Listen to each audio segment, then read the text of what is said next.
Welcome back to Lena's Romantasy Collection, where the alphas are possessive and the furniture might just bite back. Quick roll call for the pack before we dive into today's chaos. Where are you listening from right now? Let me know in the comments and drop a cat emoji if you have a pet that thinks they are the real alpha of your house. Today we have a special one. It's hilarious, it's steamy, and it involves a very tired antique restorer, a kleptomaniac cat, and an alpha king who gets mistaken for an ottoman. But before we start, if you want to support the channel and get early access to stories like this, hit that join button down below. It helps us keep the lights on and the romance loud. Now, check your seat before you sit down. The king is waiting. Let's read. Chapter 1. The air inside the Gilded Lily was not merely hot. It was aggressively stifling, heavy with the scent of expensive perfume and the desperate ambition of Viridia Bay's social elite. Stella Morrow adjusted the strap of her small beaded clutch, her feet throbbing in heels that were lovely to look at, but structurally designed by a sadist. She wasn't here for the champagne or the gossip. She was here because Mrs. Vanderhoven needed an appraisal on an antique settee, and apparently, business could only be conducted amidst a cacophony of violins and polite laughter. "Just 10 minutes," Stella whispered to herself, slipping away from the main ballroom. 10 minutes of silence, or I'm going to start charging double. She navigated the gilded corridors, looking for a place to hide. She found a heavy oak door slightly ajar at the end of a dimly lit hallway. Checking over her shoulder to ensure no one was following her with a tray of hors d'oeuvres, she slipped inside and pressed the door shut until it clicked. The room was pitch black.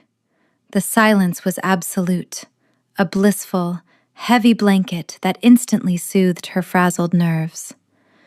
It smelled clean in here, like rain hitting dry earth and deep, rich pine, a sharp contrast to the cloying florals of the ballroom. Stella didn't bother looking for a light switch. She just needed to sit. Her eyes adjusted poorly to the gloom, but she made out the silhouette of a large, high-backed armchair in the far corner. It looked massive, promising soft velvet and relief. With a groan of pure exhaustion, Stella marched over, turned around, and dropped her entire weight onto the seat. It was not soft. The surface beneath her was firm, radiating a startling amount of heat. Before her brain could process the textural inconsistency, why was the upholstery hard? The chair moved. Large, strong hands clamped onto her waist, halting her scramble to escape. A chest expanded against her back, and a low, vibrating rumble resonated through her spine, making her freeze. It wasn't a mechanical sound. It was organic, predatory. "Don't move," a voice commanded from the darkness.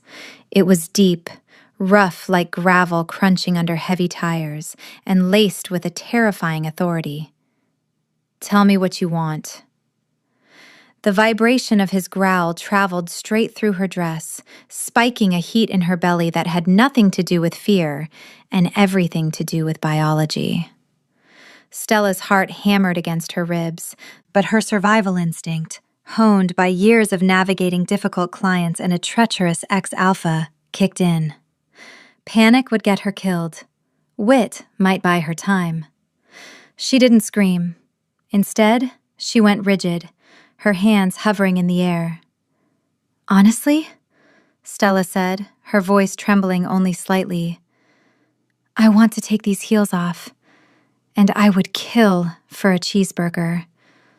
Are you a genie or a very uncomfortable ottoman?"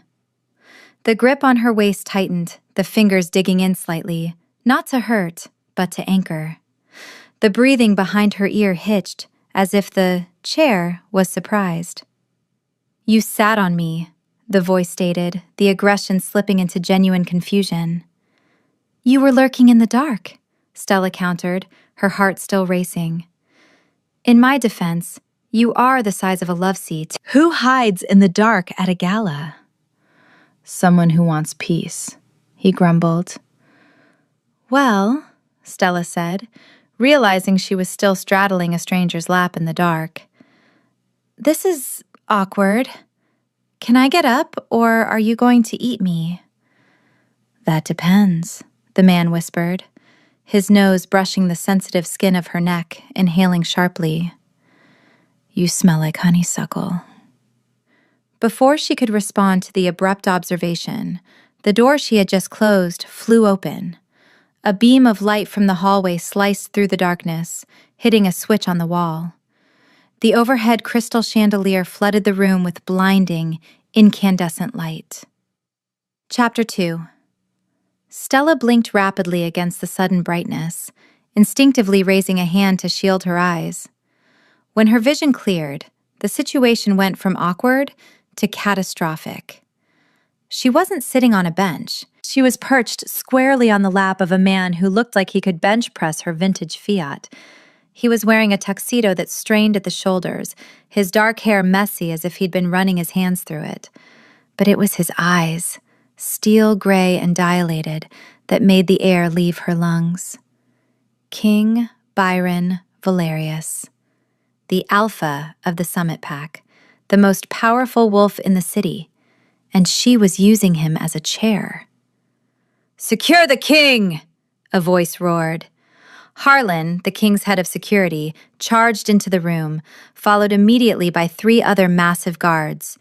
They filled the small VIP lounge instantly, sucking the oxygen out of the space. Weapons were drawn, not guns, but tactical batons, though Stella knew they didn't need them. Their claws were lethal enough. "Contact!" Harlan barked, his eyes shifting to Amber. "Get away from him!" Stella tried to scramble up, but Byron's hands were still on her waist, holding her in place. For a terrifying second, she thought he was using her as a human shield. "Stand down," Byron ordered. His voice wasn't loud, but it carried a weight that made the floorboards vibrate. The guards froze, but they didn't lower their stance. They formed a semicircle around the chair, barely 5 feet away, creating a wall of muscle and hostility. This wasn't just a security detail. It was a cage. "She breached the perimeter, Alpha," Harlan growled, stepping closer, his gaze locked on Stella like a laser. "She could be an assassin." "She's an antique restorer," Byron said, his tone dry. He finally loosened his grip on her waist, allowing Stella to stumble to her feet. She smoothed her dress, her face burning. "And she thinks I'm an ottoman." Stella cleared her throat, grabbing her beaded clutch like it was a shield. "Your Highness," she stammered, offering a jerky nod. The room was dark. You were very still. Logic dictated furniture." Byron looked up at her. In the light, he looked exhausted. Dark circles bruised the skin under his eyes, and his jaw was set in a permanent line of tension. He didn't look like a monster. He looked like a man who hadn't slept in a week. "You should have checked for a pulse before sitting, miss." Byron trailed off, waiting. "Morrow, Stella Morrow," she supplied, resisting the urge to take off her shoes and run. "Miss Morrow," Harlan interrupted, stepping between them. He was an older wolf, graying at the temples, with the bedside manner of a brick wall. "You will come with us for questioning. No one enters the king's radius without clearance." "Harlan, stop," Byron sighed, rubbing his temples. "She didn't know I was here. I turned the lights off." "To evade your detail, sir," Harlan pointed out sharply, "which is a violation of Protocol 7 Alpha. If we hadn't tracked your phone's GPS to this room—" "I wanted 5 minutes," Byron snapped, a flash of anger igniting in his gray eyes. 5 minutes without someone breathing down my neck." "And now you have a strange woman sitting on your lap," Harlan countered, unbothered by the king's temper. "Safety is not optional, sir." Stella watched the dynamic, fascinated despite her fear. The Alpha King, the most feared predator in Viridia Bay, was essentially being grounded by his babysitter. "I'm just going to go," Stella said, pointing a manicured thumb toward the door. "I have a settee to appraise. Enjoy your safety." She took a step toward the door, but the 3 guards shifted in unison, blocking her path without touching her. They were like a synchronized wall of tuxedo-clad granite. "Nobody leaves until the area is cleared," Harlan stated. Just then, the distinct, rhythmic tap-tap-tap of a cane echoed from the hallway. Byron's face went pale. The guards flinched. "Oh no," Byron whispered. "The cavalry." Chapter 3. Grandma Rose did not walk. She arrived. The 80-year-old matriarch of the Valerius line swept into the room, her silver hair coiffed into an indestructible helmet of elegance. She wore a gown that was obscenely expensive, and she wielded an ebony cane with a silver wolf head handle like a scepter. She stopped in the doorway, surveying the crowded room. 4 tense guards, 1 exasperated Alpha King, and Stella, who was trying to merge with the wallpaper.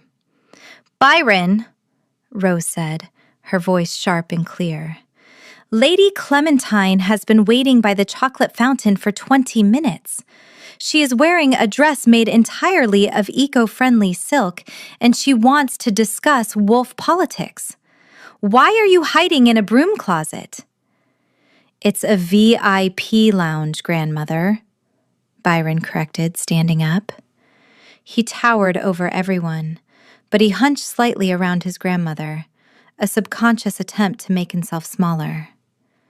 "It's a hiding spot," Rose declared, poking Harlan in the shin with her cane.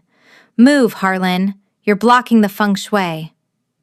Harlan grunted but stepped aside. Rose's sharp eyes landed on Stella. She looked Stella up and down, analyzing the paint stain on her hem, which Stella had hoped looked like an artistic pattern, and the messy chestnut hair held up by a forgotten pencil. "Who is this?" Rose asked, pointing the cane at Stella. "Is she the reason you're avoiding Lady Clementine?" The room went silent. Harlan looked ready to arrest Stella for existing. Byron looked from his grandmother to the guards, then to Stella. He looked like a trapped animal chewing off its own leg. "Yes," Byron blurted out. Stella's eyes widened. "Excuse me?" Byron stepped forward, closing the distance between them. He grabbed Stella's hand, his palm warm and calloused. "Grandmother, this is Stella. She's my girlfriend." Harlan choked on air. The guards broke their stoic formation, exchanging confused glances. "Girlfriend?" Rose raised an eyebrow, skeptical. "Since when?" "You haven't dated anyone since the invention of the smartphone." "It's new," Byron lied, his thumb rubbing the back of Stella's hand nervously. "Very new.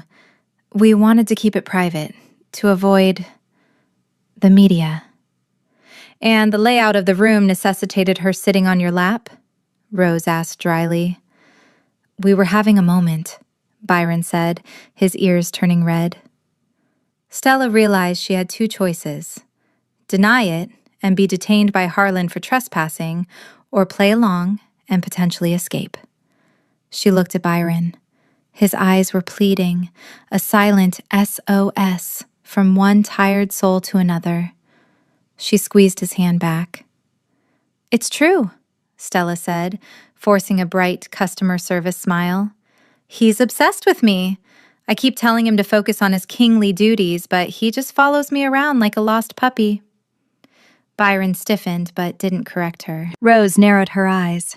She walked up to Stella, sniffing the air delicately. "She smells like sawdust and honeysuckle, not exactly royal perfume." "I work for a living," Stella said, keeping her chin up. "It keeps the ego in check." Rose stared at her for a long, agonizing moment. Then, A slow, terrifying smile spread across her face. Finally, someone with a spine. Harlan, stand down. Byron, bring her to dinner on Friday. Don't be late. Rose tapped her cane on the floor, turned, and marched out. Lady Clementine can talk to the chocolate fountain. As soon as she was gone, Byron dropped Stella's hand like it was hot coal. He exhaled a breath he seemed to have been holding since birth. I am so sorry, he said, running a hand down his face. You owe me, Stella said, crossing her arms. Big time. And I don't accept apologies. I accept cash or checks. I can do better than cash, Byron said, looking at her with a sudden, calculating intensity. You restore furniture, right? I have a proposal. Chapter 4. 2 days later, Second Chances, Stella's shop, was peaceful. The smell of wood glue and lemon oil filled the air, and the only sound was the rhythmic scratching of sandpaper against mahogany. Stella was on her knees, working on the claw foot of a Victorian table. She wore her denim overalls, her leather tool belt strapped to her waist, and her hair was in its usual chaotic bun. Pass me the grit, she muttered to the empty room. Meow, replied Sally from atop a bookshelf. The ginger munchkin cat stared down judgmentally, her tail flicking. Don't give me that look, Stella told the cat. We have bills to pay. If the king actually shows up, you behave. No stealing. Sally yawned, unimpressed. At exactly 10 a.m., the sunlight streaming through the front window was blocked. 3 black armored SUVs pulled up to the curb, effectively shutting down the narrow street. Subtle, Stella muttered, standing up and wiping her hands on a rag. The shop door chimed. Harlan entered first, scanning the small space with suspicion. He checked the corners, glared at a grandfather clock, and then nodded to the door. Byron walked in. He looked ridiculously out of place. His tailored charcoal suit seemed outrageously expensive. He had to duck slightly to avoid hitting his head on the hanging brass lamps. Behind him, 2 more guards squeezed in, making the shop feel like a clown car of muscles. Your Highness, Stella said, leaning against her workbench. Welcome to my humble empire. Watch out for the varnish, it sticks. Byron looked around, his eyes tracing the shelves of restored chairs and partially stripped dressers. He seemed to relax slightly, inhaling the scent of wood and work. It's quiet here, he noted, his voice low. It was, Stella pointed out, eyeing the guards who were now inspecting a vase. Until you brought the militia. Do they have to be here? Yes, Harlan and Byron said in unison. Byron sighed. Stella, about the other night. I need this ruse to continue. My grandmother is relentless. If she thinks I'm unavailable, she'll stop ambushing me with suitors. And what do I get? Stella asked. Aside from the thrill of being interrogated by the Secret Service every time we go out. Byron reached into his jacket and pulled out a thick folder. He placed it on the workbench. The Summit Pack House has a library. It was built in 1920.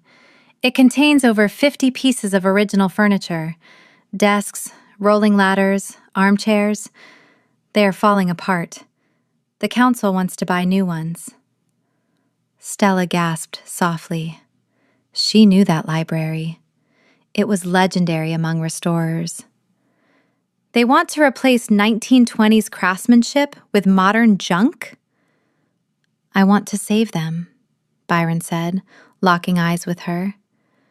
But I need a master restorer, someone I trust to be in the pack house for months. You trust me? Stella asked, skeptical. You met me 2 days ago while I was sitting on your lap. I trust that you didn't scream, Byron said. And I trust that you aren't afraid of my grandmother.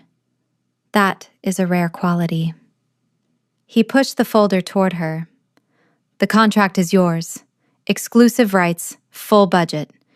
In exchange, you attend 4 events with me as my girlfriend. and keep Rose off my back. Stella opened the folder. The budget number made her dizzy. It was enough to pay off the shop's mortgage and fix the Fiat starter. Deal, Stella said, extending a hand covered in sawdust. Byron didn't hesitate. He took her rough hand in his. Deal. From the top shelf, Sally let out a war cry and launched herself. She didn't aim for Byron. She aimed for Harlan. The Munchkin cat landed on the head of security's shoulder, snatched his earpiece with her teeth, and leaped to the floor, scrambling under a dresser. My comms! Harlan shouted, dropping to his knees to chase the cat. Byron watched his terrifying head of security fighting a 5-pound cat with short legs. A small, genuine smile tugged at the corner of the king's mouth. I think, Byron said, looking at Stella, this is going to be interesting. Chapter 5. It's gone, Harlan growled, his face pressed against the dusty floorboards of Stella's shop. The cat ate my tactical comms. She didn't eat it, Stella said, stepping over the head of security's legs to grab a cardboard box. She stashed it. Sally is a collector, not a consumer. Check your shoes before you leave. Harlan stood up, dusting off his pristine suit knees with an expression of profound irritation. He looked at Byron, who was leaning against the counter, watching the chaos with a faint, amused smirk. Sir, we need to extract, Harlan stated, abandoning the search for his earpiece. The perimeter is compromised by clutter. We're not leaving until Stella is packed, Byron said, his voice calm but authoritative. Grandmother insisted she stays at the penthouse for the season. Proximity breeds credibility, she said. Stella sighed, looking around her shop.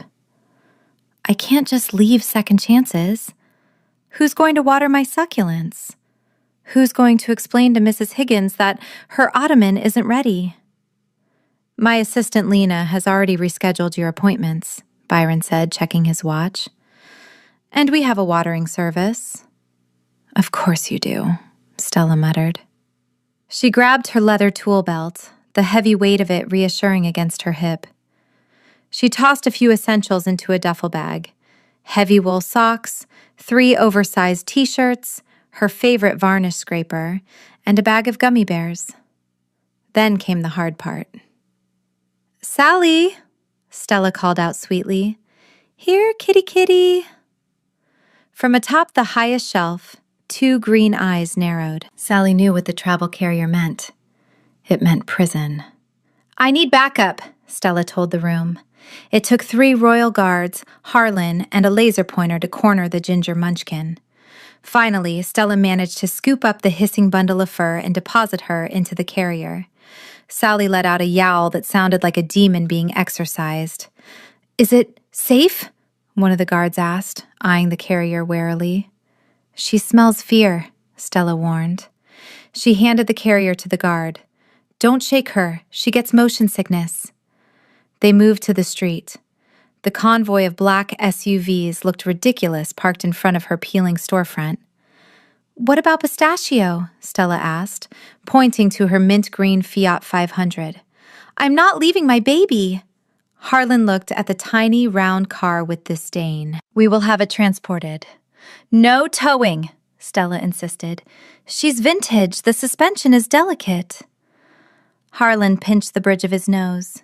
He pointed a thick finger at the youngest, largest guard. Rook, you drive the bean. Rook, a man the size of a refrigerator, looked at the Fiat with genuine terror. Sir, I don't think I'll fit. Make it work, Harlan ordered. 10 minutes later, the convoy rolled out. Stella sat in the back of the lead SUV next to Byron, watching through the tinted rear window as Rook tried to navigate her Fiat. His knees were practically against the windshield. He looks like a bear in a tricycle, Stella noted. He's a trained killer, Byron said softly, looking at her. He'll figure it out. The interior of the SUV was luxurious. smelling of leather and Byron, a scent of deep forest pine, and something electric that made her skin prickle. She shifted away from him, acutely aware of the fake contract resting between them on the seat. "Welcome to the pack, Stella," Byron said. He didn't smile, but his gray eyes were warmer than she had ever seen them. Chapter 6. The Summit. Pack. Penthouse was not a home. It was a fortress of glass and steel overlooking Viridia Bay. The floors were marble, the furniture was angular and uncomfortable, and the silence was absolute. At 7 a.m., Byron sat at the head of a dining table long enough to land a plane on. He was trying to drink his espresso. 5 feet away, Harlan stood at attention, reading from a tablet. 2 guards stood by the elevator. Another was stationed on the balcony. "The Eastern Territory reports a fluctuation in unauthorized border crossings," Harlan recited. "And Lady Clementine has sent another gift basket. It contains organic venison jerky." "Burn it," Byron said, rubbing his temple. "The jerky, not the border report." "Sir, protocol dictates we log all gifts." The elevator chimed, cutting Harlan off. The doors slid open. Stella walked out. She was wearing an oversized t-shirt that said, "I sawdust, I conquered," and thick wool socks. Her hair was a bird's nest of tangles, and she was scratching her stomach absently. The guard stiffened. Harlan's hand twitched toward his weapon out of habit. Stella ignored them entirely. She shuffled past the wall of muscle, yawning widely. "Is there coffee, or do I have to kill someone?" Byron froze, his cup halfway to his mouth. He watched as she walked right up to him, breaching the 20-foot security radius, the 5-foot personal guard radius, and the "do not touch the king" unspoken rule. She grabbed the pot of coffee from the tray in front of him, poured herself a mug, and took a long, desperate sip. "Oh, sweet nectar," she moaned, eyes closing. The room was silent. The guards looked at Harlan. Harlan looked at Byron. Byron looked at Stella. "Good morning," Byron said, his voice sounding slightly strangled. Stella opened one eye. "Morning. Why are there so many people in your kitchen? It's too early for tuxedos." "They are my detail, Stella," Byron said gently. "They are always here." "Well, tell them to stop staring," she muttered, grabbing a piece of toast from his plate. "It's creepy." She turned and shuffled back toward the hallway, the socks sliding on the marble. "I'm going to find Sally. If she's eaten the Fabergé egg, just put it on my tab." She disappeared around the corner. Harlan stared at the empty space where she had been. Then he looked at the king. "Sir," Harlan said stiffly, "she took your toast." "I know," Byron said. He picked up his cup, hiding a smile that threatened to break his stoic mask. "Let it go, Harlan." For the first time in years, the penthouse didn't feel like a museum. It felt lived in. And the chaos was surprisingly welcome. Chapter 7. By noon, the penthouse garage, usually reserved for armored SUVs and Byron's untouched motorcycle, had been transformed. Stella had claimed a corner bay. Drop cloths covered the pristine epoxy floor. Her tools were laid out with surgical precision on a portable workbench she had insisted on bringing. The air, usually smelling of exhaust and tire shine, now carried the sharp, clean scent of varnish stripper and sawdust. Byron stood in the doorway watching. He had told Harlan he was coming down to inspect the security of the perimeter, but that was a lie. He just wanted to see her. Stella was bent over a 1920s mahogany library chair, wearing her overalls and safety goggles. She was sanding the armrest with a rhythmic, focused intensity. Her arms were dusted with fine wood powder, the muscles flexing as she worked. "You're staring!" she called out over the sound of the sanding. Byron stepped inside, waving his guards back. They hesitated, but stayed at the threshold. "I'm observing," Byron corrected. It's my chair. Stella stopped sanding and pushed her goggles up into her messy hair. She wiped her forehead with the back of her hand, leaving a streak of dust. It was your chair. Now it's my patient. This poor thing has been neglected. The varnish is cracked and the joints are loose. Did someone throw it across a room? Byron flinched slightly. My father. He had a temper. Stella's expression softened.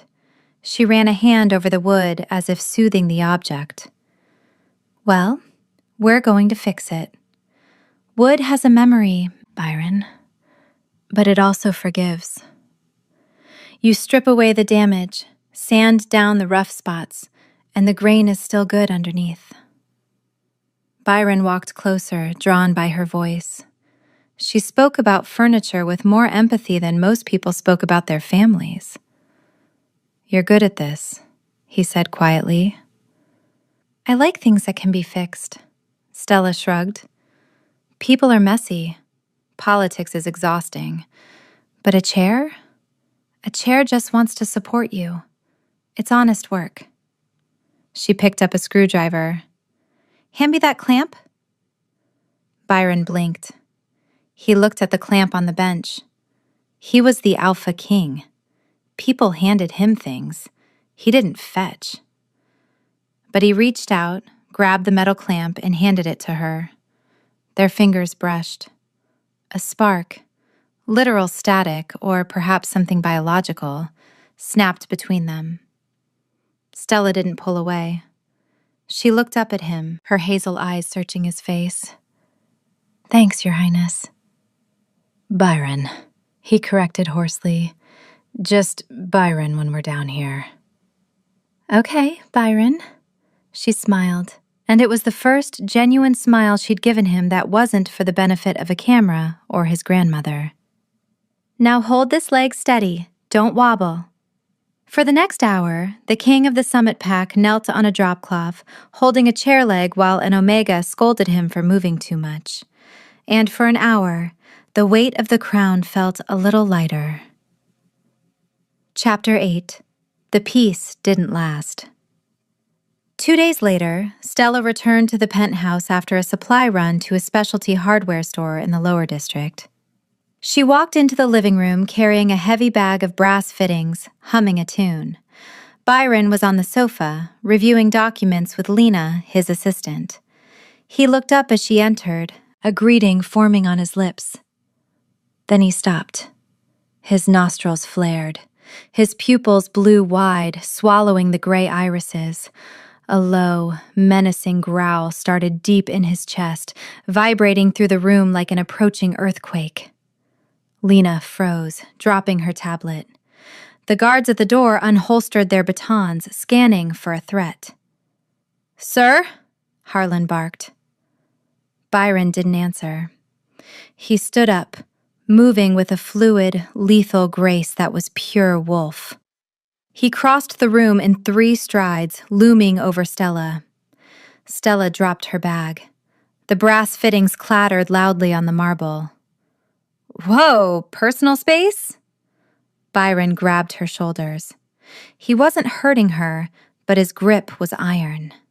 He buried his face in the crook of her neck, inhaling violently. Who is he? Byron snarled against her skin. Stella blinked, confused. Who is who? The male, Byron growled, pulling back to look at her. His face was contorted with a primal, ugly jealousy that made him look terrifying. You smell like another wolf, a male, unmarked. Stella sniffed her own shoulder. She smelled like traffic and the hardware store.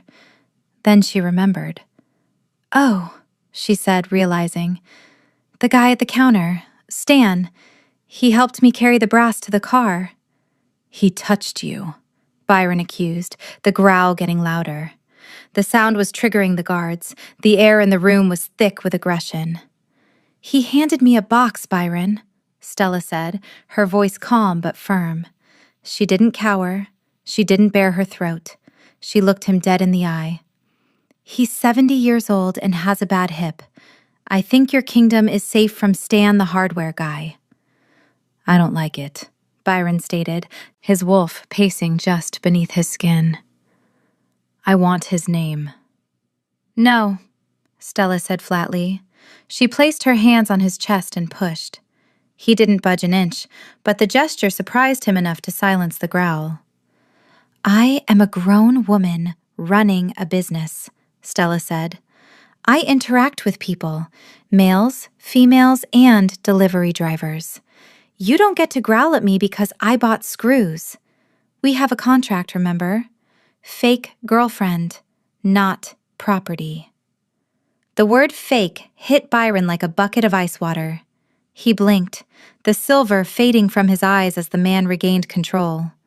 He looked at his hands on her shoulders, then at the terrified expression on Lena's face. He stepped back, running a hand through his hair. The shame was immediate. Byron stammered. I apologize. The scent, it caught me off guard. Clearly, Stella said, adjusting her overalls. She bent down and picked up her bag of fittings. Go take a cold shower, Your Highness. You're shedding pheromones all over the rug. She walked past him toward the garage, but as she turned the corner, she touched the spot on her neck where his nose had brushed. Her heart was hammering a frantic rhythm against her ribs. It wasn't fear. God help her. It wasn't fear. Chapter 9.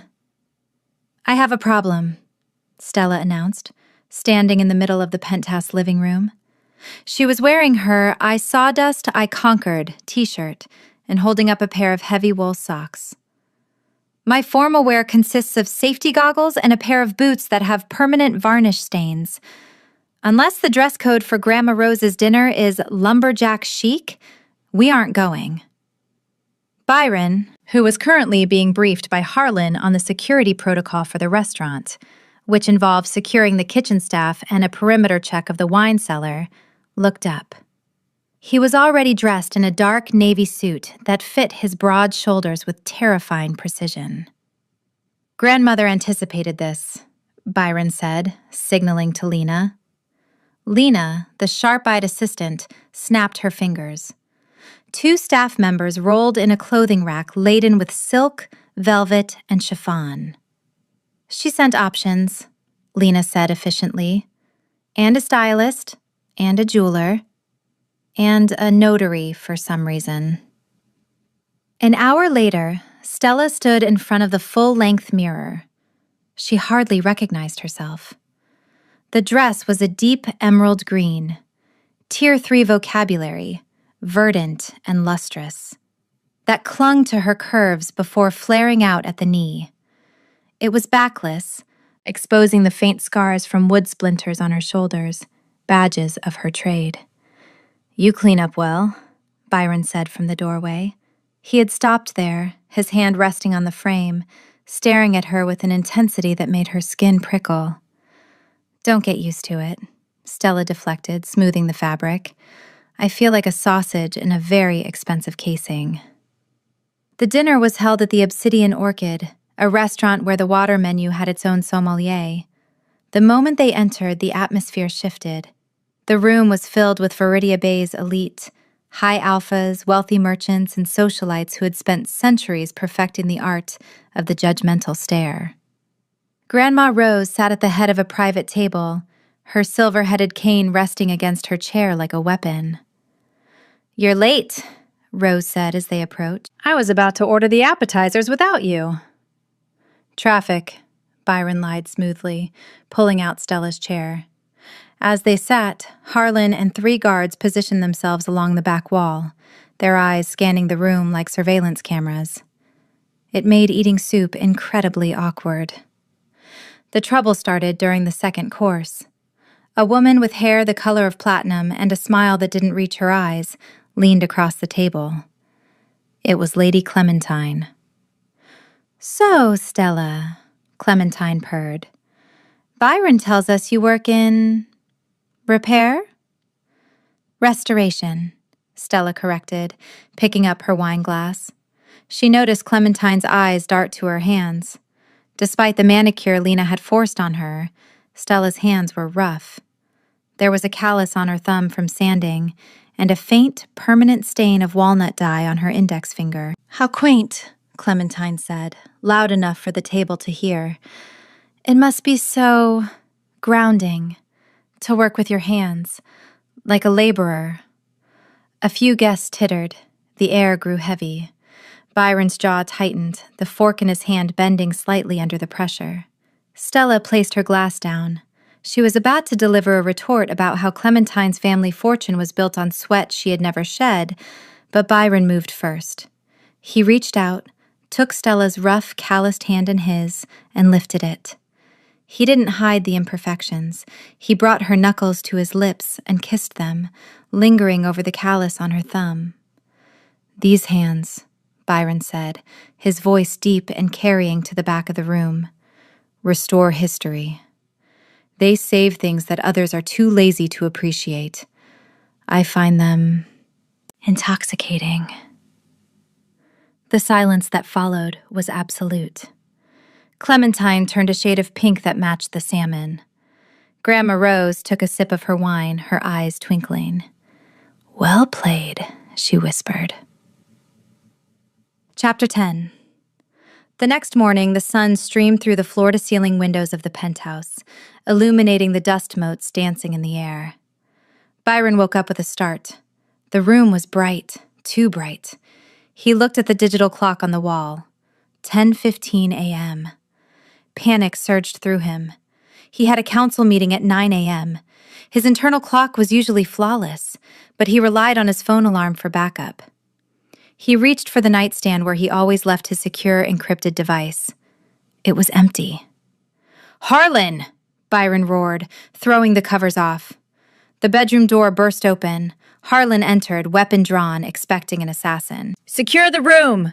Harlan barked to the hallway. "Where's the threat?" "My phone!" Byron shouted, searching under the pillows.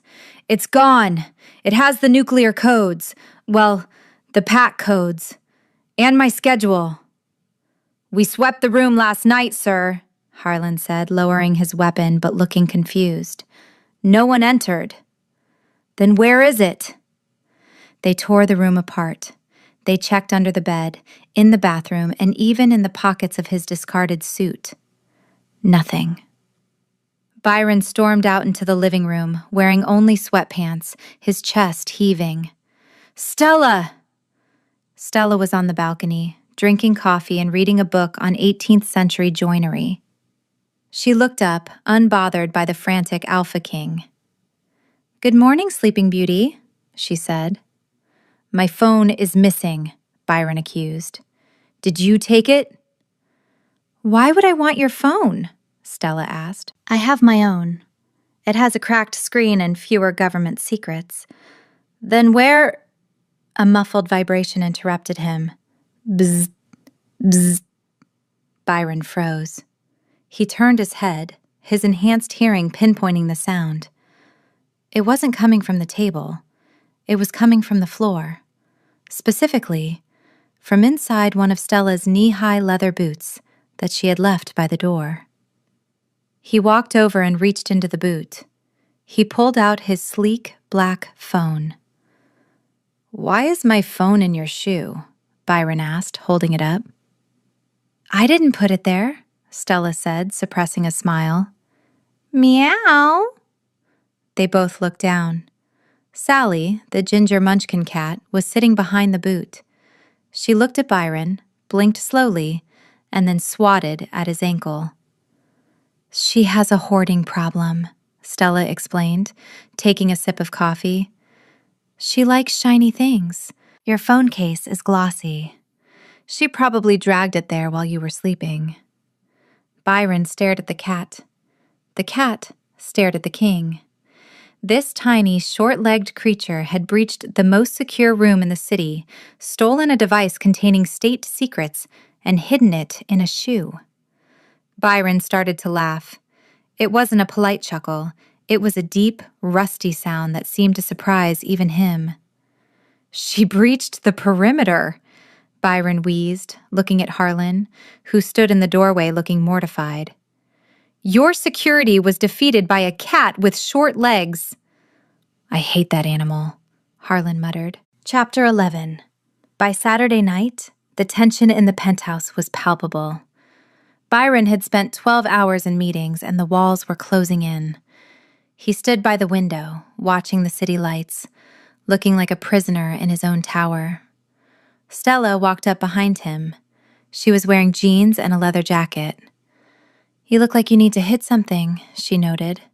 I need to run, Byron admitted. But if I go for a run, I have to take a convoy. It defeats the purpose. Then let's not take the convoy, Stella said, dangling a set of keys. Pistachio is in the garage. She's small, she's quiet, and Harlan is currently in the West Wing yelling at the laundry staff about starch levels. Byron looked at the keys.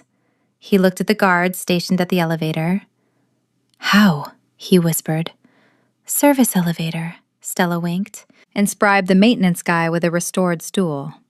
We have 5 minutes. They moved like teenagers sneaking out past curfew.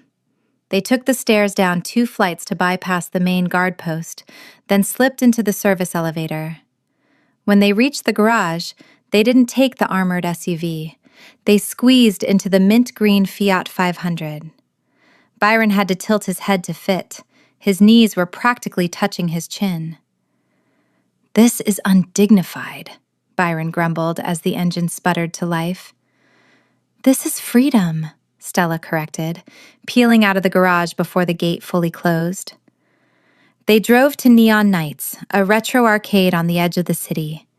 It was loud, chaotic, and smelled of popcorn and static-free electricity. No one looked at them.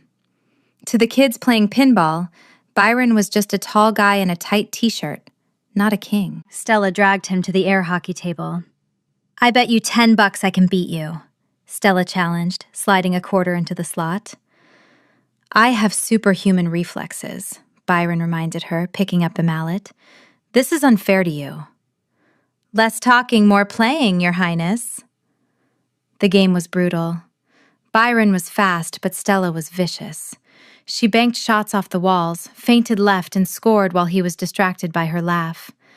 They played for an hour, sweating, shouting insults, and completely forgetting the world outside. When Stella scored the winning point, she threw her hands up. Victory! Pay up, wolf boy! Byron leaned across the table, grinning. He was breathless, his hair messy, his eyes bright. Double or nothing on skee-ball? You're on, Stella said. She looked at him then, really looked at him. The weight on his shoulders was gone. He looked younger, lighter. And for the first time, Stella realized that the fluttering in her chest wasn't just adrenaline. She wanted to keep him like this, happy.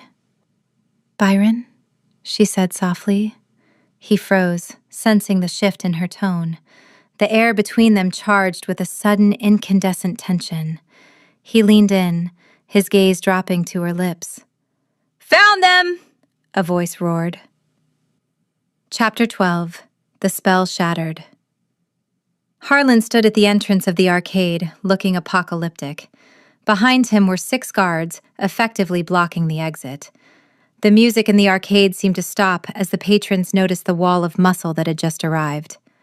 Secure the target! Harlan barked. 2 guards rushed forward, flanking Byron. Harlan marched up to them, his face purple with rage. He ignored Stella and got right in Byron's face. You disappeared, Harlan hissed, his voice trembling with fury. We had tactical units spinning up. We thought you were taken. Do you have any idea the resources we just wasted because you wanted to play games? He gestured wildly at the air hockey table. We were safe, Harlan, Byron said, his voice dropping to that cold alpha register. Back off.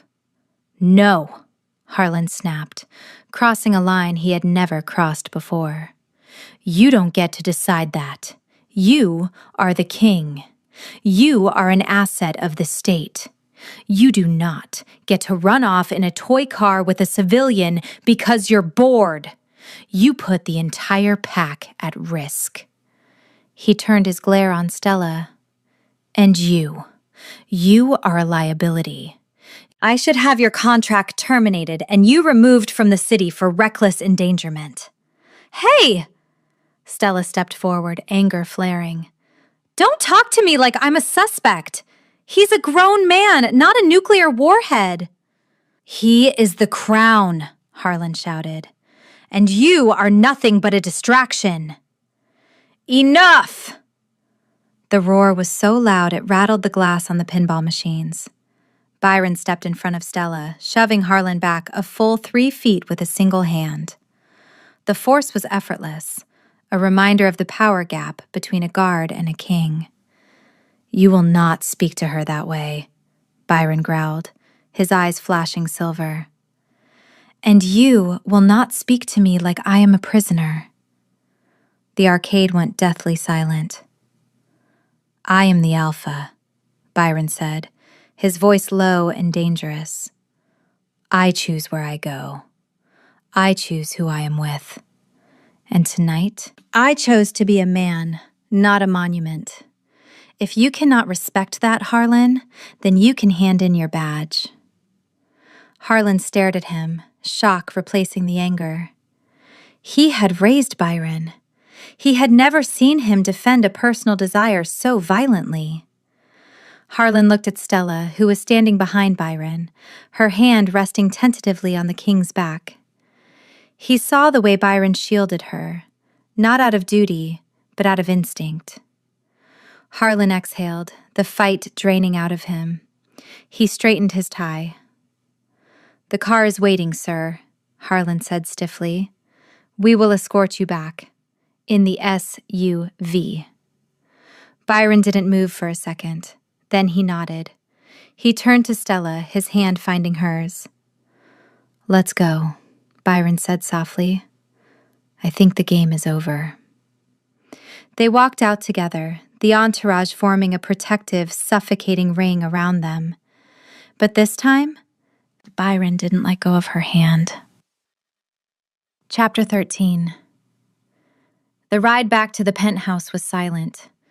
Not the comfortable silence of the arcade, but a heavy, suffocating quiet. Harlan sat in the front passenger seat, radiating disapproval. Byron and Stella sat in the back, separated by 6 inches of leather that felt like a canyon. When they arrived, Byron went straight to his study. Stella went to her room, exhausted. The adrenaline crash was brutal. She kicked off her boots, hung her leather jacket over the chair, and crawled into the massive bed without changing out of her jeans. Sleep came quickly, but it wasn't kind. The dream started as it always did, the smell of burning oak, the sound of glass shattering. She was back in her old pack house, the Riverstone territory. Her former alpha, a man with a smile like a shark, was standing over her father's workbench. "It's just business, Stella," he said, holding the deed to her family's land. "I traded it, the land for the Alliance. You can stay, of course, as a servant." Stella tried to scream, to fight, but her feet were stuck in drying varnish. The room began to shrink. The walls, lined with her father's tools, closed in. The Alpha laughed, a sound that morphed into the growl of a wolf. "You have no value," he sneered. "Just a worker bee without a hive." Stella jolted awake, a gasp tearing from her throat. Her heart hammered against her ribs like a trapped bird. Her skin was cold and clammy. Thump, thump, thump. It took her a moment to realize the sound wasn't her heart. It was a soft, rhythmic knocking on her bedroom door. "Stella?"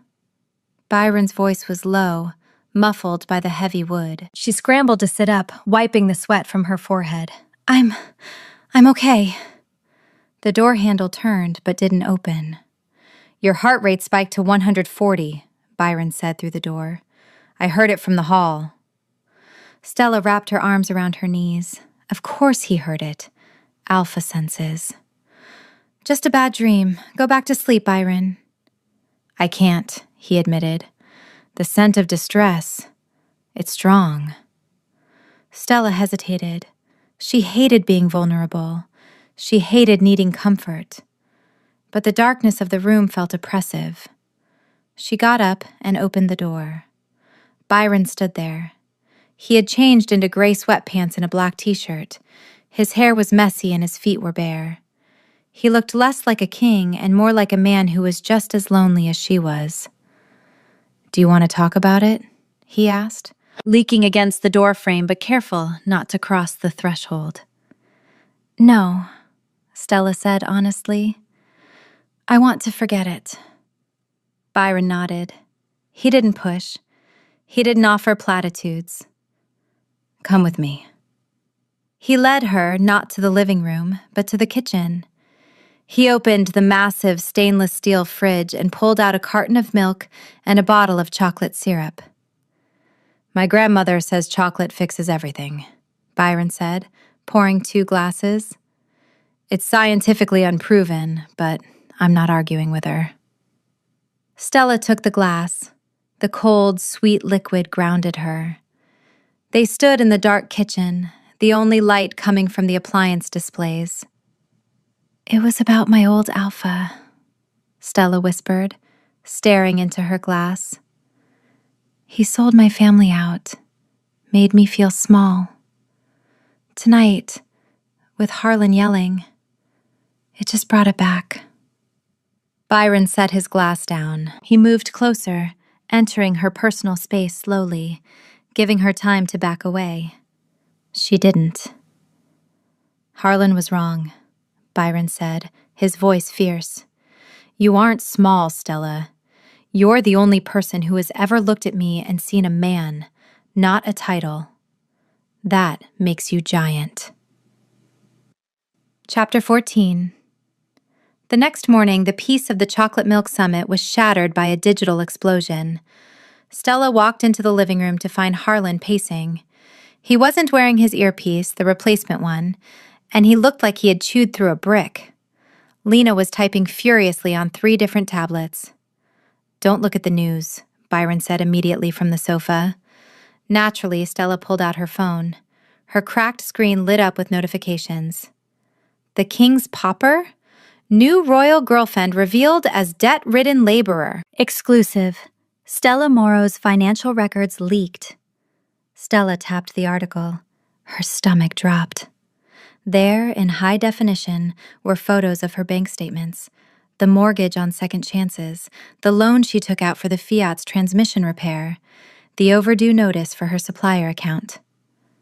"They posted my credit score," Stella whispered, horrified. "It's 620. That's private." "It's a smear campaign," Harlan said, stopping his pacing. "Orchestrated by the Obsidian Claws. They want to paint the king as weak for choosing a mate who is financially unstable." "Unstable?" Stella snapped, her face heating up. "I pay my bills. Eventually. This is humiliating." "It gets worse," Mina said, hesitating. "The article claims you are a gold digger, that you targeted the king at the gala to save your failing business." Stella dropped her phone on the couch. She felt dirty. The narrative was perfect. The poor, desperate Omega trapping the wealthy Alpha. It erased her work, her pride, her integrity. She looked at Byron. He wasn't looking at the tablet, he was looking at her, his expression unreadable. "You knew," Stella said, her voice trembling. "You knew I was struggling." "I knew you had a mortgage," Byron said quietly. "I didn't know the extent." "This contract," Stella said, gesturing to the room. "The restoration job. Everyone will think it's a handout, charity for the king's pet." "It's not charity," Byron argued, standing up. "You are the best restorer in the city." "It doesn't matter," Stella yelled, tears stinging her eyes. "Perception is reality, Byron." "You know that better than anyone." "I can't do this. I can't be your liability." She turned to Harlan. Draft the termination papers. I'm breaking the contract. I'll leave the penthouse today. Stella, wait! Byron reached for her. No, she said, backing away. You need a queen, Byron. Or at least someone whose bank account doesn't look like a crime scene. I'm just a girl with a toolbox and a cat. She turned and ran to her room, slamming the door. Chapter 15. Byron stood in the silence of the living room.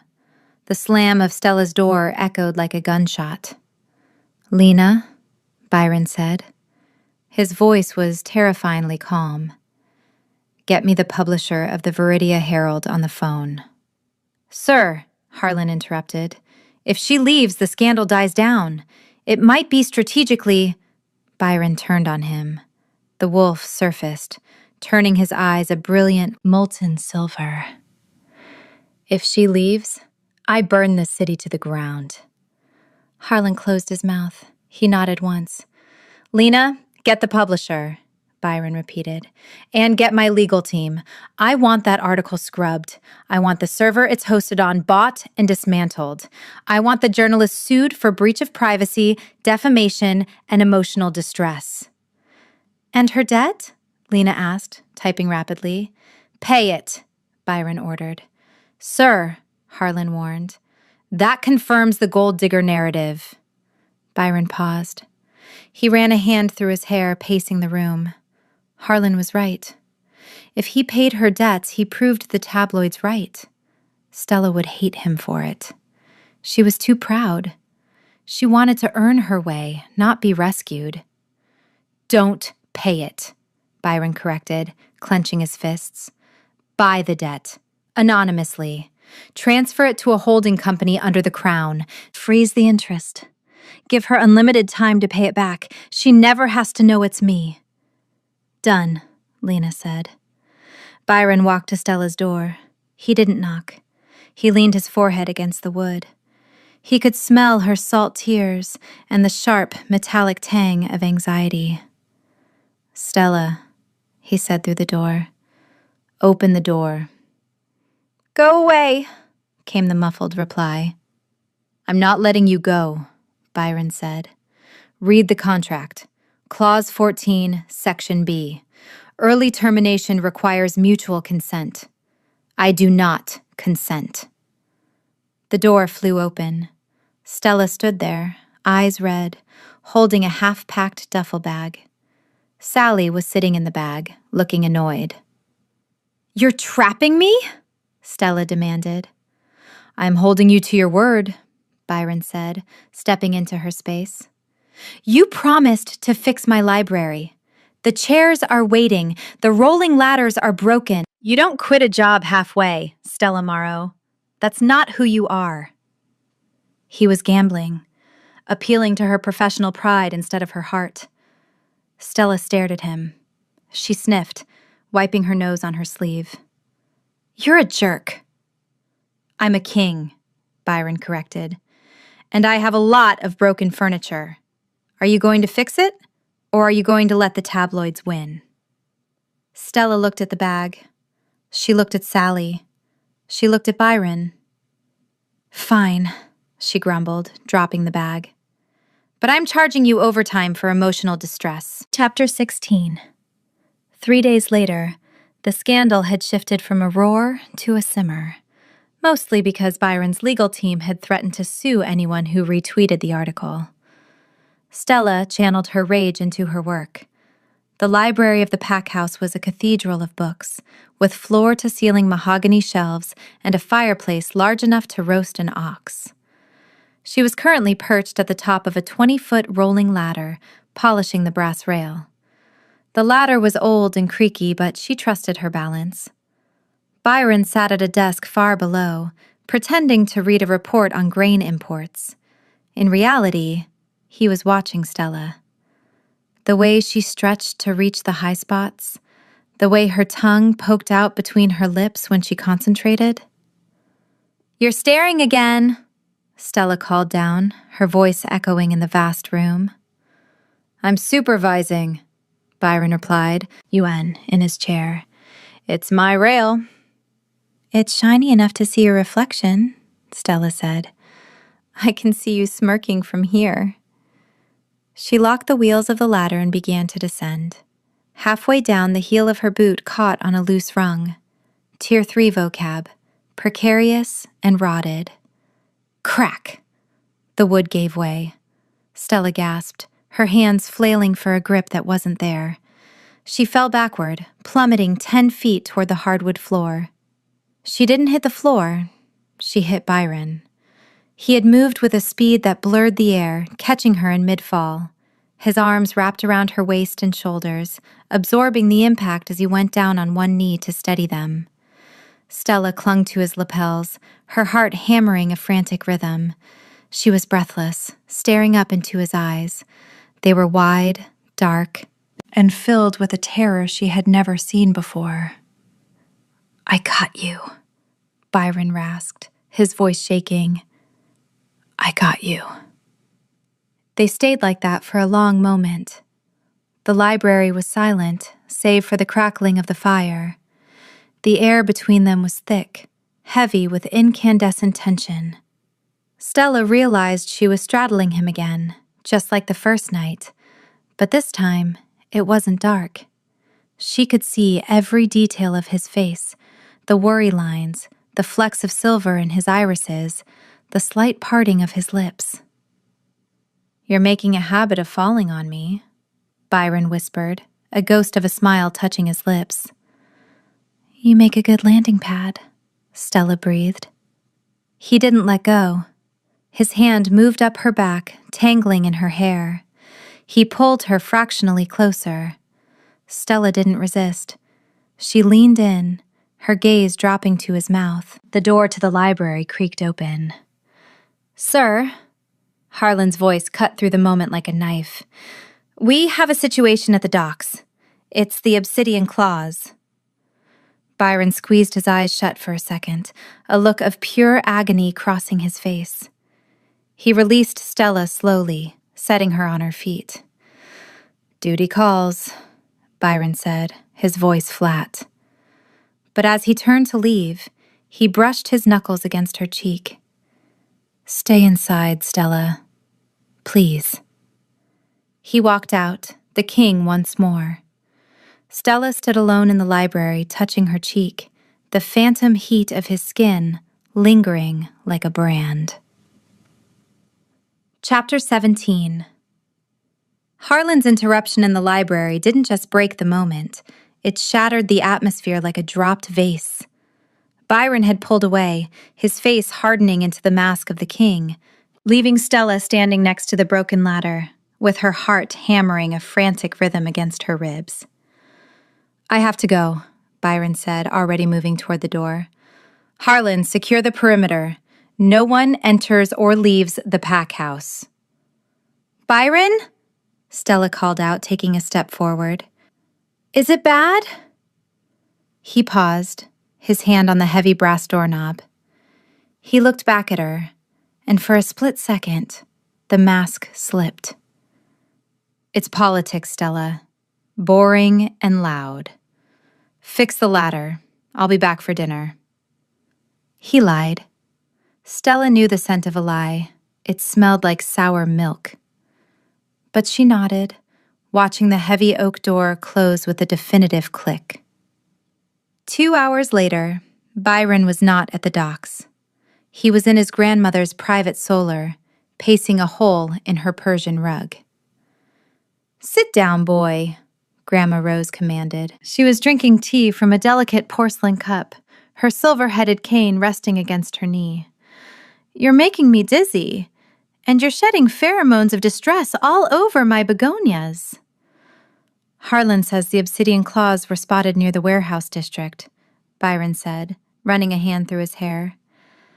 They're testing the boundaries, trying to provoke a response. And you're worried they'll target the girl, Rose stated calmly. Byron stopped pacing.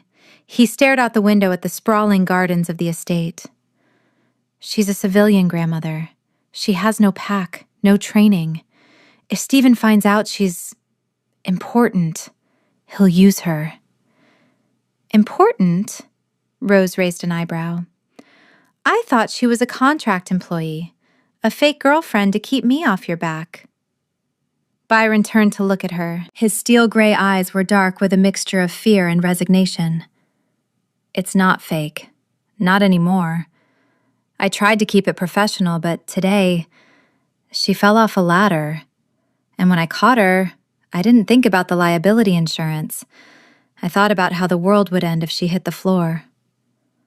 Rose set her cup down. So, you found your rib. My what?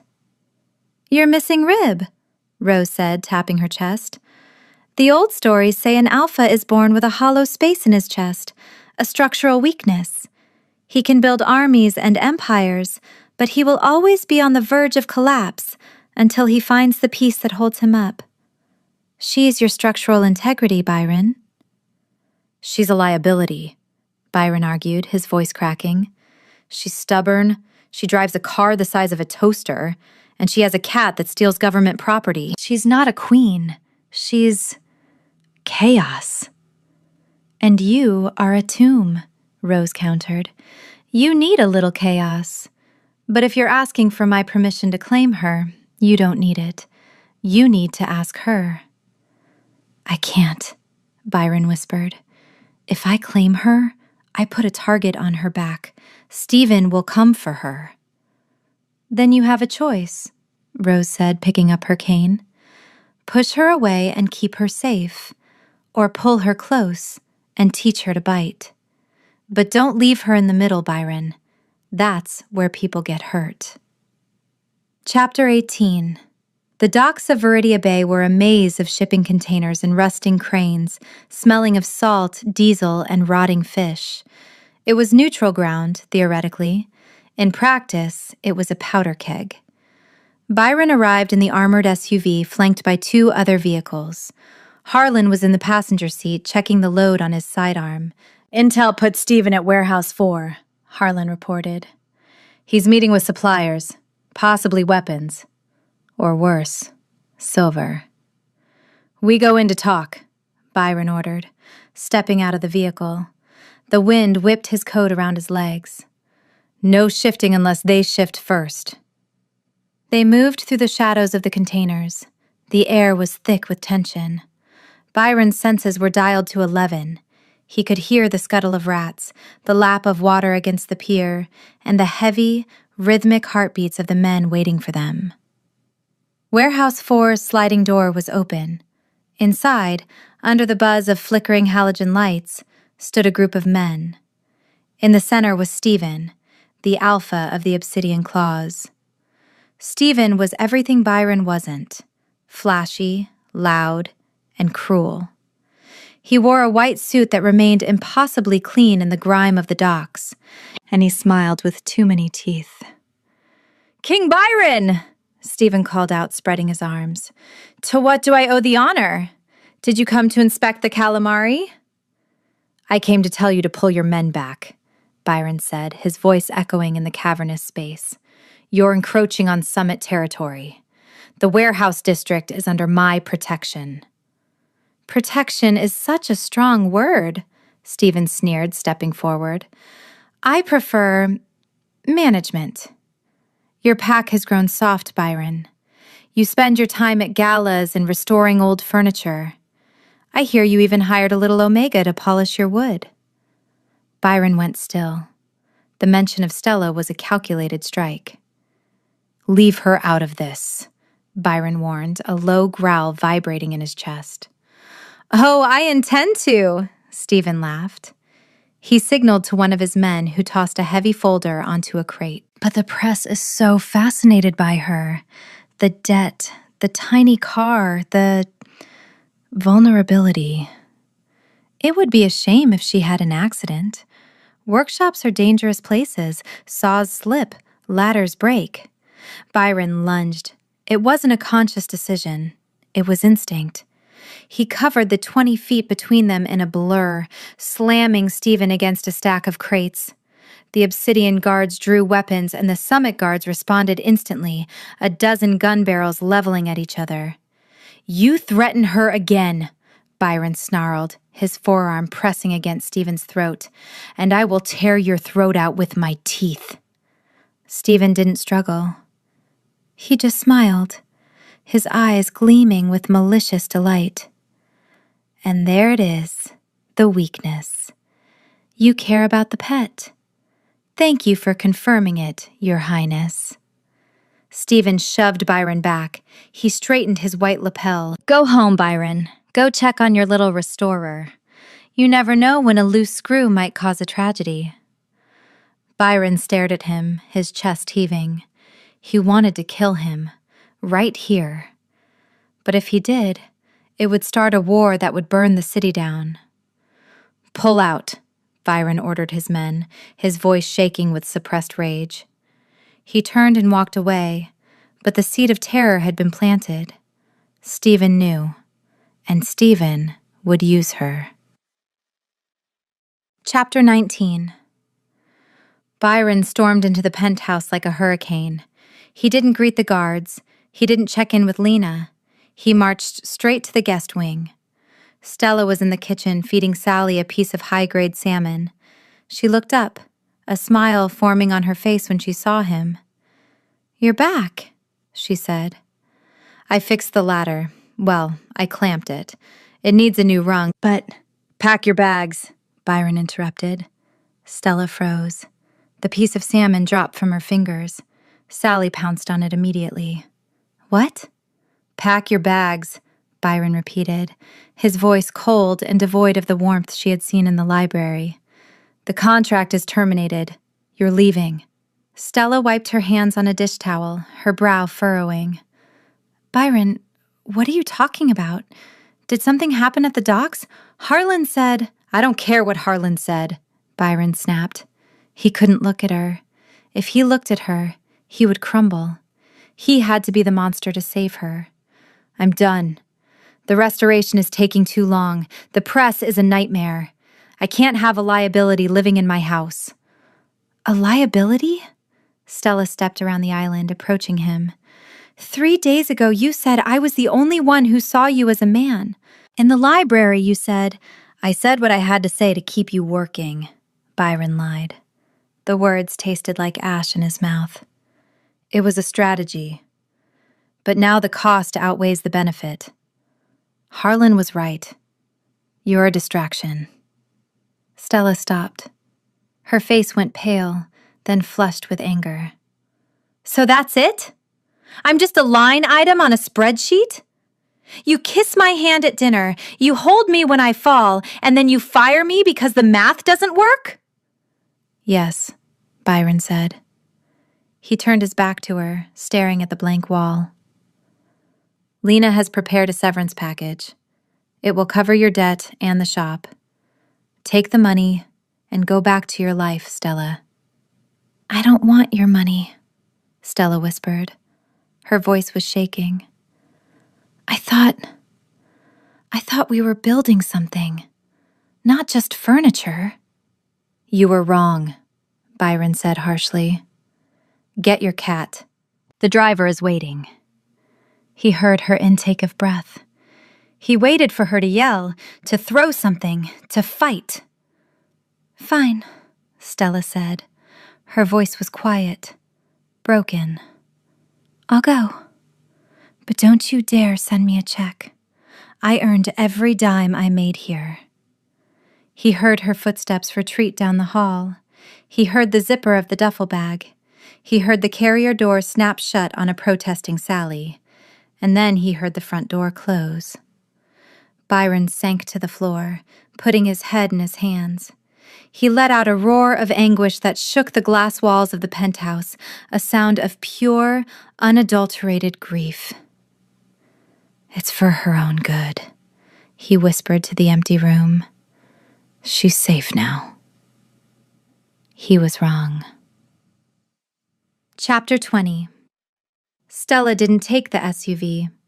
She refused the driver Byron had offered.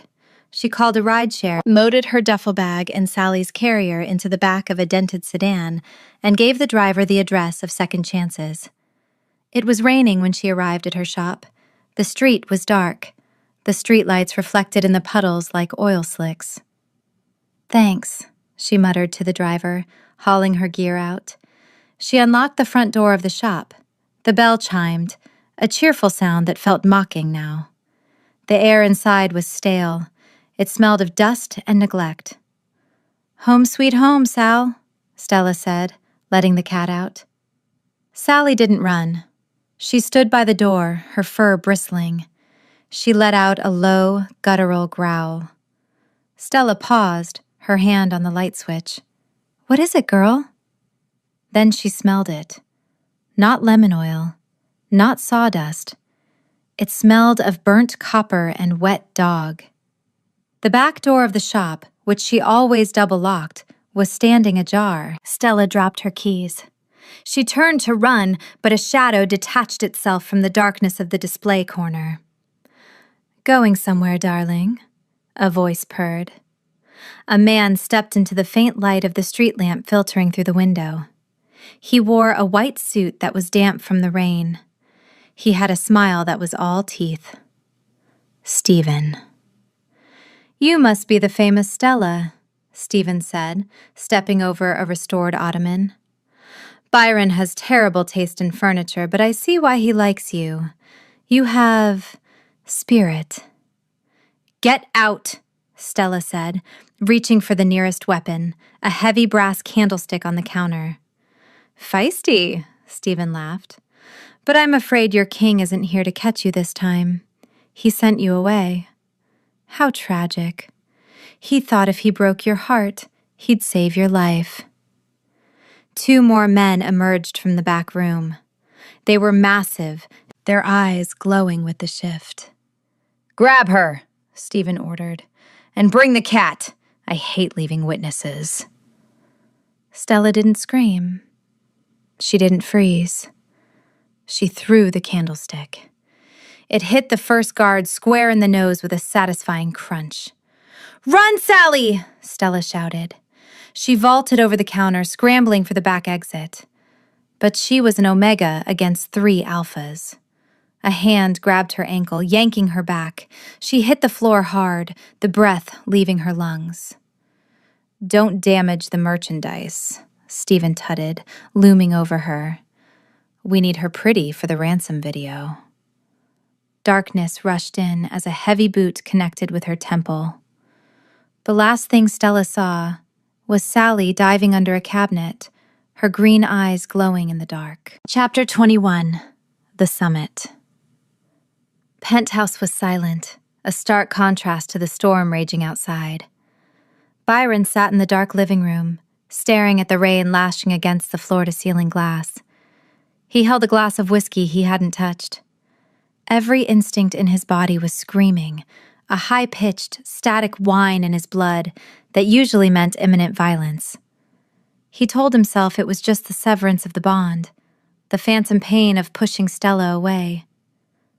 "Sir," Harlan said, stepping into the room. "The legal team has finalized the purchase of her debt. The paperwork is filed." Byron didn't answer. He just watched the lightning fork over the city. Suddenly, a sharp screech of feedback cut through the room. Harlan winced, clapping a hand to his ear. He pulled his current earpiece out, tapping it frantically against his palm. "What is that?" Byron demanded, the glass in his hand cracking under the pressure of his grip. "Interference," Harlan muttered, adjusting the frequency. "It sounds like... Wait. That's my old comms channel. The secure line." "You lost that unit," Byron said, standing up. The hair on his arm stood up. "You lost it at the shop." Harlan went pale. He pressed the earpiece back in, turning up the volume on his tablet which monitored the squad frequencies. "The unit has been activated. Someone is transmitting." Byron moved to the console, leaning over Harlan's shoulder. Through the static, sounds filtered into the penthouse. The crash of breaking wood, the heavy thud of boots on floorboards, then a sharp crunch of plastic being crushed under a heel cut through the feed, followed by a voice close to the microphone. "Check the back room," the voice growled, distorted by the transmission. Stephen wants anything that smells like the king. Byron's heart stopped. Then it restarted with the force of a pile driver. The girl is secure, another voice reported. She's out cold, taking her to the ironworks. Then, a distinct, terrified sound cut through the feed. Meow. And a hiss. Sally, Byron whispered. The name was a prayer and a curse. The realization hit him like a physical blow. He hadn't saved her. He had sent her alone, defenseless, into a war zone. He had stripped her of his protection and handed her to the wolves. The whiskey glass in his hand shattered, shards raining onto the expensive rug. Blood welled in his palm, but he didn't feel it. Mobilize, Byron ordered. The command wasn't human. It was pure alpha. It shook the windows. Mobilize everything. The guard, the reserve units. I want every wolf in the city moving toward the ironworks. Sir, Harlan said, already drawing his weapon. The ironworks is Obsidian territory. This is an act of war. No, Byron snarled, his eyes bleeding into a glowing molten silver. This isn't war. This is an extermination. He turned and sprinted for the elevator, not waiting for the doors to open fully before prying them apart with his bare hands. The entourage scrambled to keep up, but the king was already gone. Chapter 22. The old ironworks was a rusted skeleton of industry on the far edge of the docks, a maze of corroded catwalks and smelting vats that had been cold for 50 years. The rain hammered down on the corrugated metal roofs, creating a deafening drumbeat that masked the approach of death. Byron didn't wait for the armored SUV to stop.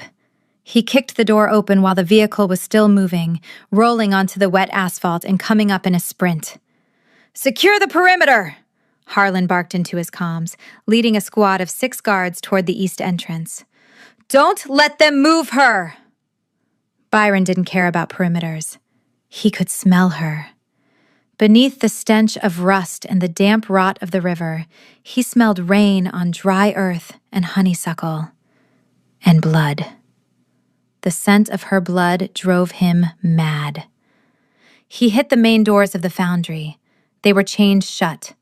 Byron didn't slow down. He slammed his shoulder into the metal, the impact buckling the steel. With a roar, he tore the chains from their housing, the metal shrieking in protest. He burst into the main cavern. High above, on a suspended catwalk, Stephen stood holding a flare. Beside him, tied to a chair lashed to the rusted railing of the walkway, was Stella. She was slumped forward, her chin on her chest.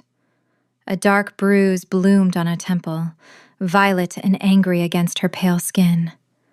She wasn't moving. "Welcome, Your Highness!" Stephen shouted, his voice bouncing off the metal walls. "You made good time. I barely had time to set the mood."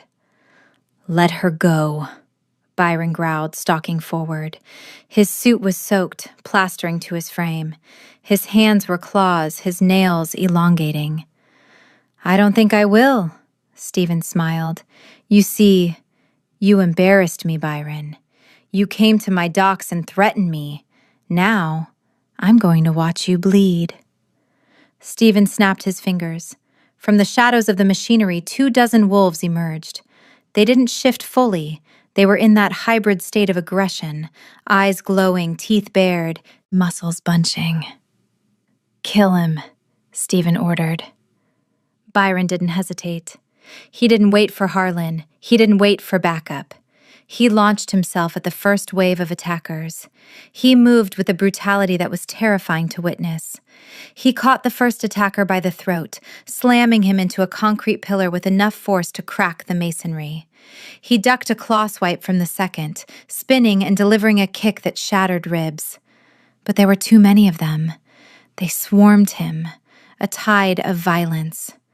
Byron fought like a demon, but he was one king against an army. Up on the catwalk, Stella stirred. The noise, the roars, the breaking bones penetrated the fog of her concussion. She lifted her head, wincing at the sharp spike of pain behind her eyes. She blinked, her vision swimming. She saw the chaos below. She saw the dark figure in the center of the swarm, fighting to reach her. "Byron," she croaked. Chapter 23. The pain in Stella's head was blinding, a white-hot spike that throbbed with every heartbeat. But the sight of Byron falling to one knee, blood streaming from a gash on his forehead, cleared the fog instantly. He was going to die. He was going to die because he came back for her. "No," Stella whispered. She pulled against the ropes binding her wrists to the chair. They were coarse hemp, digging into her skin. She looked around. She needed a tool, a lever, anything. Her eyes landed on a rusted metal shard protruding from the catwalk railing near her elbow. It was jagged, sharp.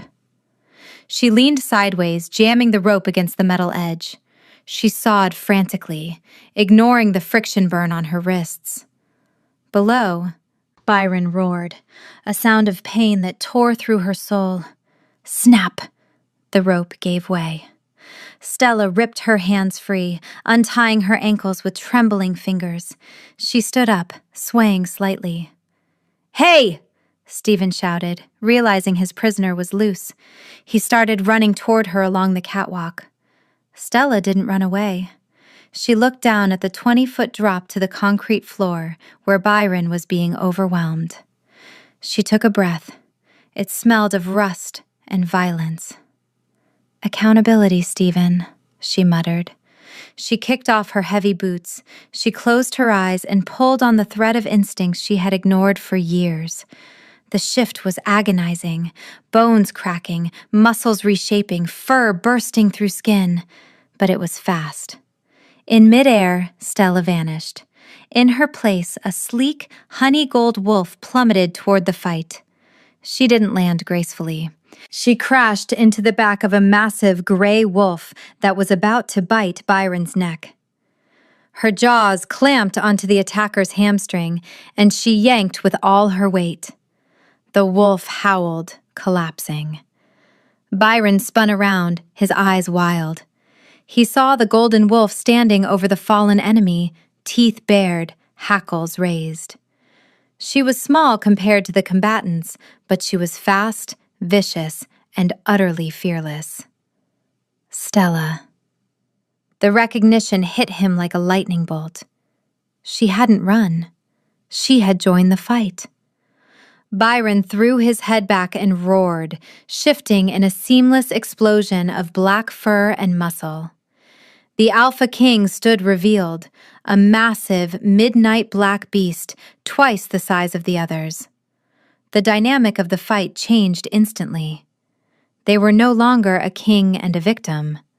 They were a pack of two. The golden wolf wove between the legs of the attackers, biting ankles and distracting them, creating openings. The black wolf capitalized on every mistake, his massive jaws crushing bones and tossing enemies aside like rag dolls. They moved in perfect synchronization, a dance of violence and protection. Stephen, watching from the catwalk, turned pale. He turned to run, but the door behind him burst open. Harlan stood there, wet, angry, and holding a very large gun. "Sit down," Harlan barked. Chapter 24. The foundry fell silent, save for the heavy panting of wolves and the drip of rain through the leaking roof. The floor was littered with groaning bodies of the obsidian claws. In the center of the carnage, 2 wolves stood side by side. The massive black wolf nudged the smaller golden one with his snout, checking for injuries. The golden wolf leaned into him, shivering slightly as the adrenaline began to fade. Harlan walked down the metal stairs, dragging a cuffed and sullen Stephen behind him. The entourage secured the room, zip-tying the remaining conscious enemies. "Clear," Harlan announced. He looked at the wolves. "You need to shift back. The medic is 5 minutes out." The black wolf looked at Harlan, then trotted behind a large industrial press. The golden wolf followed. A few moments later, Byron emerged. He had found a tarp to wrap around his waist, though his chest was bare, covered in scratches and bruising. He looked exhausted, but his eyes were clear. He reached back behind the machine and helped Stella out. She was wrapped in Harlan's spare trench coat, which swallowed her small frame. Her hair was matted with sweat, and the bruise on her temple was darkening nastily. She swayed, and Byron scooped her up into his arms without a word.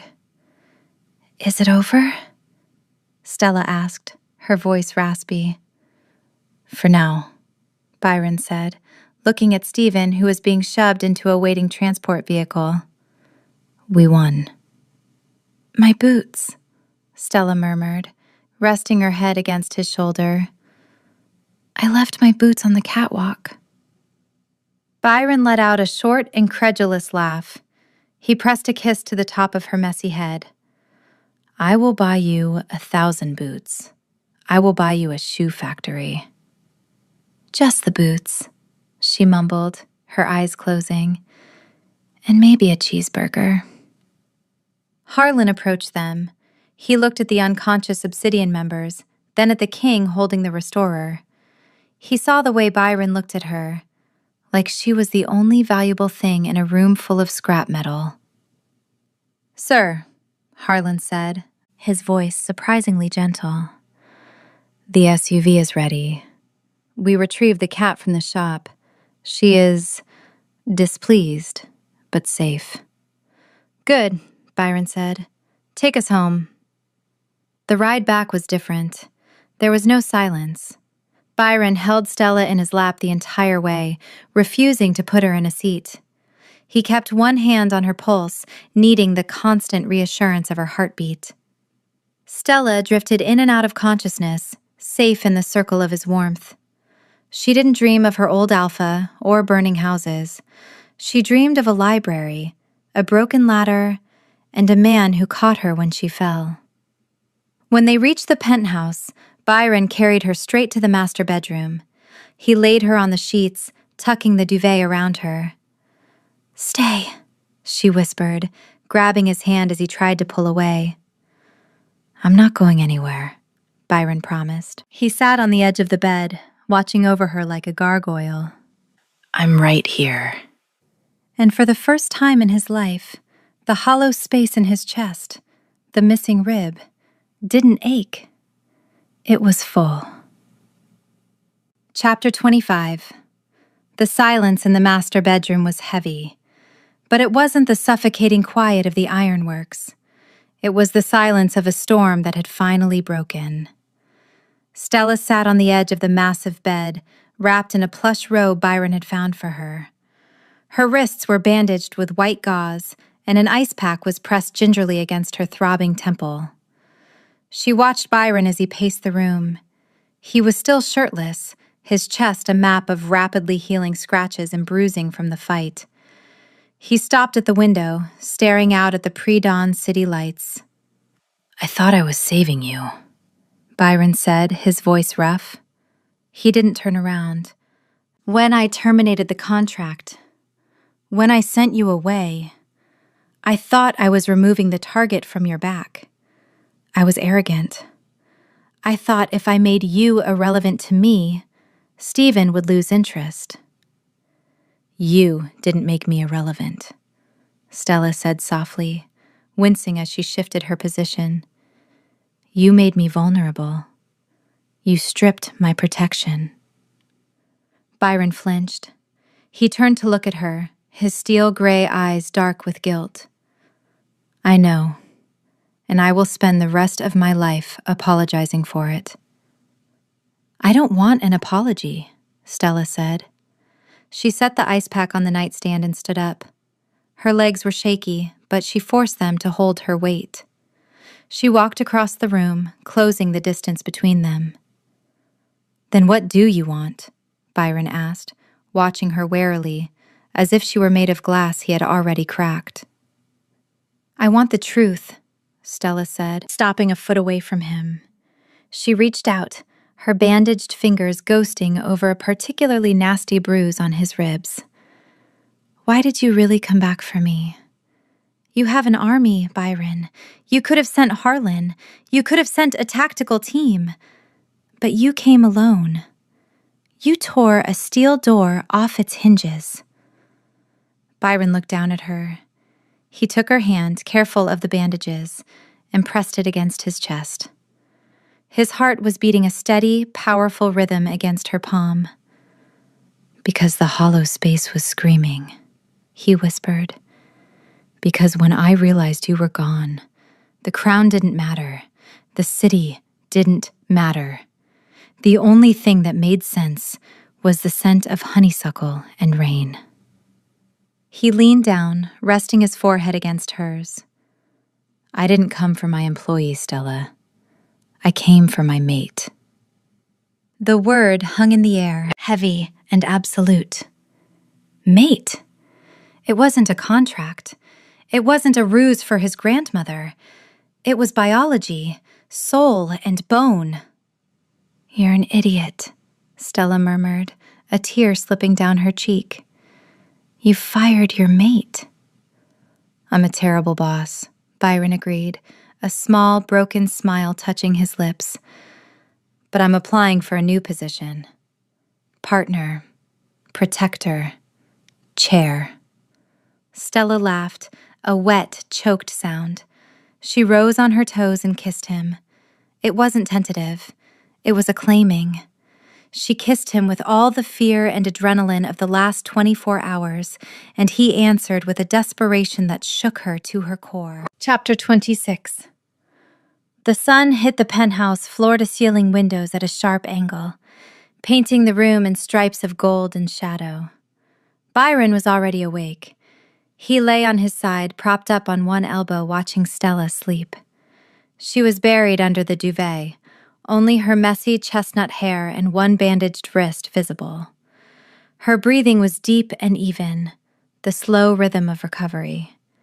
He reached out, brushing a stray lock of hair from her forehead.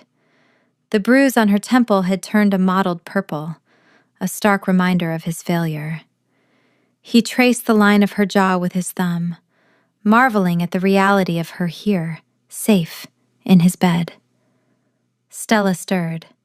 Her eyelids fluttered open, revealing warm, hazel eyes that were still glassy with sleep. Stop staring, she mumbled, her voice thick. It's creepy. I'm observing, Byron corrected, his voice a low rumble in his chest. I'm checking for concussion symptoms. My symptom is that I'm hungry, Stella said, stretching. She winced slightly as her muscles protested. And I feel like I fell off a building. You jumped off a catwalk, Byron reminded her. And then you bit a wolf twice your size. He had it coming, Stella yawned. She rolled onto her side, facing him. The sheet slipped, exposing her shoulder. Byron's gaze dropped, darkening with a sudden, intense heat. How is your head? He asked, his hand moving to cup the back of her neck, his thumb stroking the sensitive skin there. Better, she whispered. The air between them shifted, becoming thick and incandescent. Much better. Byron moved closer, his body shielding her from the light. He kissed the bruise on her temple with infinite tenderness, then moved down to her jaw, her throat. I'm going to take care of you, Stella.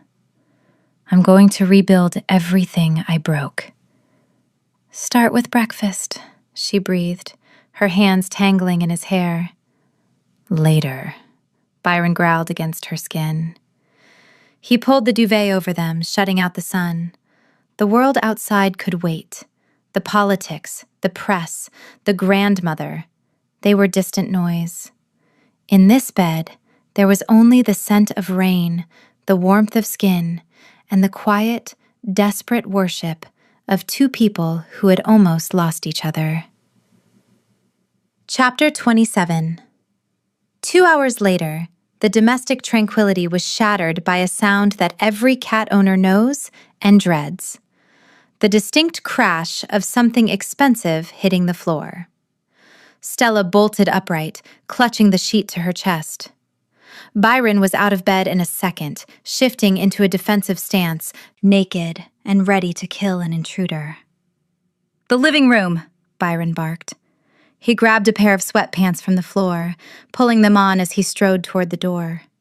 Stella grabbed one of Byron's dress shirts. It hung to her knees, swallowing her frame, and followed him, ignoring the dizziness that swayed the room. They burst into the living room. It wasn't an assassin. It wasn't the obsidian claws. It was Sally. The ginger munchkin cat was sitting in the center of the Persian rug. She looked incredibly pleased with herself. Wrapped around her neck, dragging on the floor like a glittering leash, was a diamond necklace. And not just any necklace. The central stone was the size of a quail egg, surrounded by sapphires. "Is that?" Stella squinted. "Is that the royal crest?" Byron stared at the cat, then at the wall safe, which was standing wide open. The digital keypad was sparking slightly and blinking a red "system failure" code. "She shorted the lock," Byron whispered, horrified. "She must have chewed through the keypad wiring. It triggered the emergency release." "She has very sharp teeth," Stella offered helplessly. "And she's persistent." Sally stood up, shook herself, and began to drag the priceless heirloom toward the sofa. The diamonds clicked against the marble floor. Click, clack, click. "Sally, no!" Stella lunged, trying to intercept the theft. "Drop the crown jewels!" Byron ordered, using his alpha voice.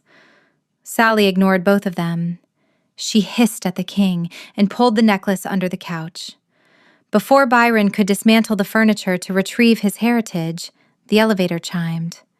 The doors slid open. Grandma Rose walked in. She was followed by Harlan, who looked exhausted and was carrying a stack of legal files. Rose stopped. She took in the scene. The open safe, the king in sweatpants, the fake girlfriend wearing the king's shirt and nothing else, and the cat's tail twitching from under the sofa, surrounded by a faint glimmer of diamonds. Harlan covered his eyes. "I didn't see anything." Rose leaned on her cane. She looked at Stella, whose hair was a bird's nest and whose legs were bare.